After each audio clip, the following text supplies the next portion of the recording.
Goeiemôre, dis 3 Oktober, tyd vir die wêreldnuus en dinge wat gebeur. Eerste ding is, onthou ons het gepraat van terrorisme gister wat oor die wêreld blyk my 'n kop uitsteek. Hier is nou nog iets, uprising, Gen Z het 'n uprising begin in Madagaskar en in Marokko. En is nou al besig om groot skade te maak, hulle brand die plekke af. In Marokko byvoorbeeld het die president die regering ontbind. En vir die optogte wat deur die Gen Z ouens gedoen word. Lyk my die crowd van jong mense hulle is gatvol vir hulle regerings in die twee lande en daar's groot skade op al twee plekke brand jong en daar's nou al iemand dood in Marokko weens hierdie attacks. So dit lyk my daar's 'n opstand. Onthou klomp jaar terug het ons die Spring Uprising gehad van in baie Arablande van Arabs teen hulle regerings. Ek weet nog nie of die ding so iets is of so ver sal versprei nie, maar dit is nou al twee lande, Marokko en Madagaskar. Ons sal maar sien wat kom uit dit uit. Dan ongelukkig, gister was daai terroristaanval in Manchester, daai ou daai moslim wat in die crowd ingery het met sy kar en toe uitgeklim met sy mes en mense begin steek het. Polisie het hom doodgeskiet. Maar ongelukkig het hulle een van die victims ook raak geskiet. So, een van die wat dood is deur die polisie doodgeskiet. En nog een wat beseer is ook deur die polisie se skote getref. Ongelukkig, die situasie wat daar was, het dit so gegee dat mense in die spervuur gewees het. En ongelukkig is daai ou nou dood, weens die polisie se skoot. Nou kom ons terug na Amerika se kant toe. Hierdie government shutdown van ons. Trump sê gister, hier is nou ideale geleentheid om dooie hout uit te sny. Want obviously al die federal employees is nou op, die wat die essential duties doen nie, is nou op onbetaalde verlof tot hulle kan weer aangestel, tot die government weer oopgemaak word. En het is nou ideale geleentheid vir die wat oortollig is om hulle kan hierdie ding gebruik om hulle net af te lê. En wat 'n goeie ding is om die federal government kleiner te maak, want die Democrats het die government baie groot gemaak.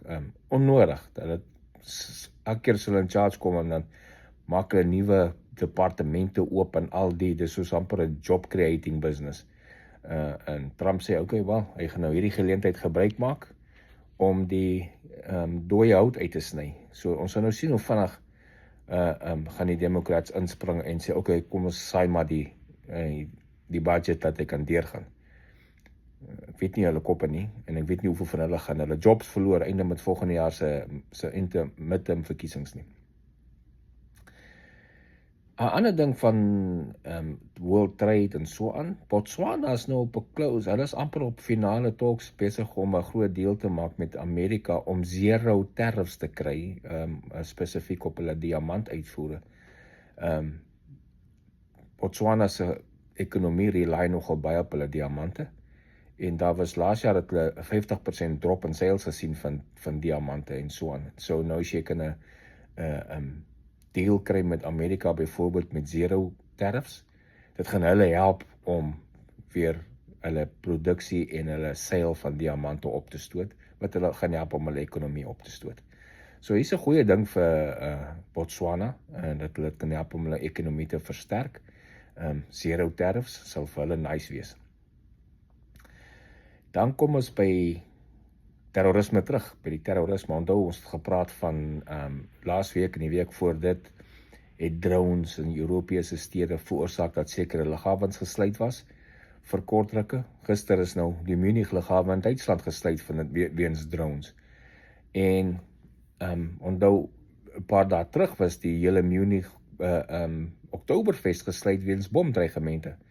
So dit lyk my hierdie terrorisme ding steek hulle kop uit. Nou ek vermoed hulle gaan nie 'n keuse meer hê met al hierdie drones wat so oor die Europese lughawens vlieg en so aan. Hulle gaan seker nie meer keuse hê as om begin wapens op te sit vir hulle nie. Die probleem is as jy die goed afskiet, dan gaan valle tussen die populasie en so aan. So ons het die United States military, ons het al lankal, ons het 'n microwave weapon wat jy uitsteek en die drones kom, eenvoudig, hy stuur uit 'n microwave of electromagnetic pulse, en daai drone se binnegoed brand, jy weet, die circuit boards en goeders, en hy val uit die lug uit. So, en jy kan nogal, as die drones in 'n plek gekonsentreer is, gelyk op mekaar afkom, en jy aktiveer daai wapen, sal hy al die drones wat aankom afskiet. Nie afskiet nie, met die wave, sal alles disable en hulle sal val.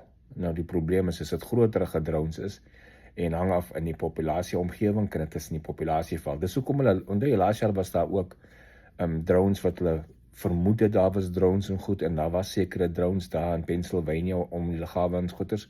Hulle kon nie die wapen daar gebruik nie, want daai beam as jy hom uitstuur, en hy vang daai drones sal tussen huise en goeders val, en jy kan nie dit noodwendig just net enige plek gebruik nie. Veral Munich is redelik toegebou, waar die lughawe is, en jy nou, enige van die, meeste van die Europese lughawens is in populated areas.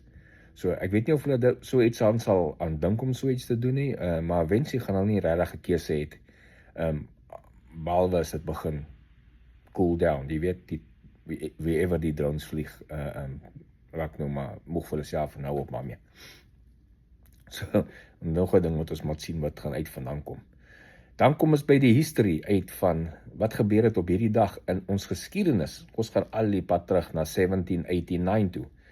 George Washington het daai dag proclaim dat die 26ste November Thanksgiving dag in Amerika sal wees. Nou, Thanksgiving dag, dis net hier in Amerika wat ons Thanksgiving het. Thanksgiving is 'n dag wat die mense celebrate die pilgrims wat oorgekom het hier in 1620 hier in Amerika toe. Hulle het probleme gehad met die locals en so aan, en dan het hulle siektes gehad en al die tipe van dinge ook, dat baie mense dood gegaan van siektes en disease en fighting met die locals.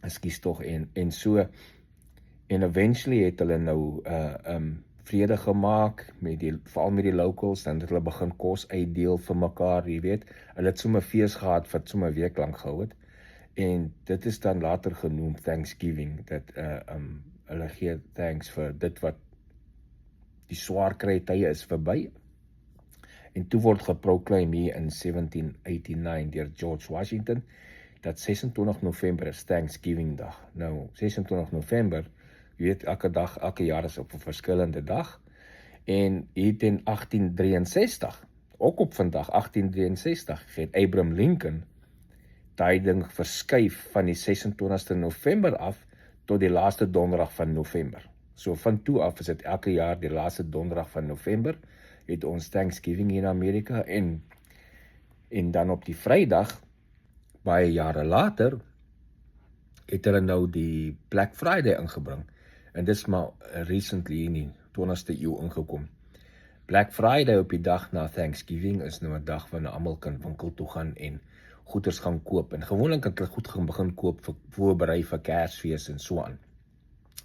Maar nou in die laaste klomp dekades is Black Friday 'n dag wat almal sales het, 'n groot sales het, so, dis 'n gejaag na windjong, jy moet sien, die mense staan in lang lyne daar by Walmart en by allerlei plekke om goeie deals te kry, en daar's regtig goeie deals op Black Friday. Ek doen dit maar op online. Ek hoef nie te fight tussen mense om deur te gaan nie.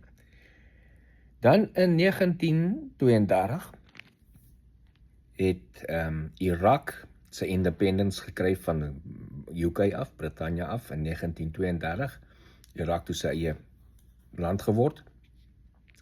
En later jare weet ons, hy is deur Saddam Hussein geroel, en wat die proses daarna was.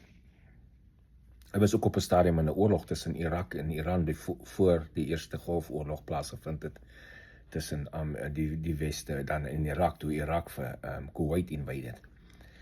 Dan in 1952, op hierdie dag, die 3 Oktober, het die UK, United Kingdom, hulle eerste nuclear bom getestfire.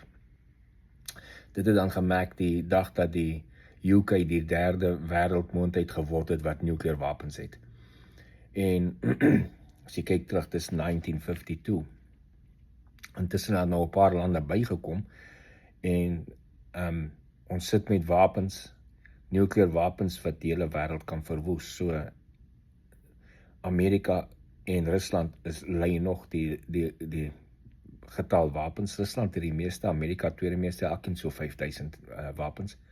En dan verder af China en die ander lande het ook groot, maar nie sulke groot nommers nie. En net een land se wapens, byvoorbeeld Amerika se wapens of Rusland se wapens of so, is genoeg om die hele wêreld 10, 15, 20 keer te destrooi. So, hopelik is hierdie wapens iets wat sal net hou as 'n afskrikmiddel en nooit hoef gebruik te word nie. Want as daar eendag 'n volskaalse nuclear oorlog uitbreek, dan is dit ongelukkig, that's it, vir almal van ons. Want nie 'n plek in hierdie aarde gaan gespaar word nie, weens die strategic deployment van die wapens.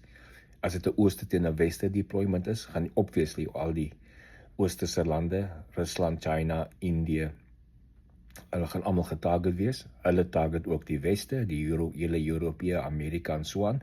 En dan gaan die weste ook almal se support basis se target. So almal se support soos Suid-Afrika, Brazil, Australië, al die Afrika lande se groot ports, industrial gebiede, almal sal op dieselfde dag getarget word, sodat jy nie kan herbou van waar jy is.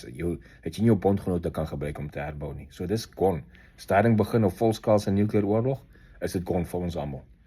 Weet maar net dit. En dan 1995, die laaste geskiedenis vir vandag is O.J. Simpson. Hy's vandag 3 Oktober 95 vrygespreek van die moord op sy vrou, vir Nicole Brown Simpson. Groot konsternasie daarna en allerlei konspirasieteories, maar die feit is, O.J. Simpson is vrygespreek op die moord van sy vrou. So dis dan ons nuus en history vir vandag.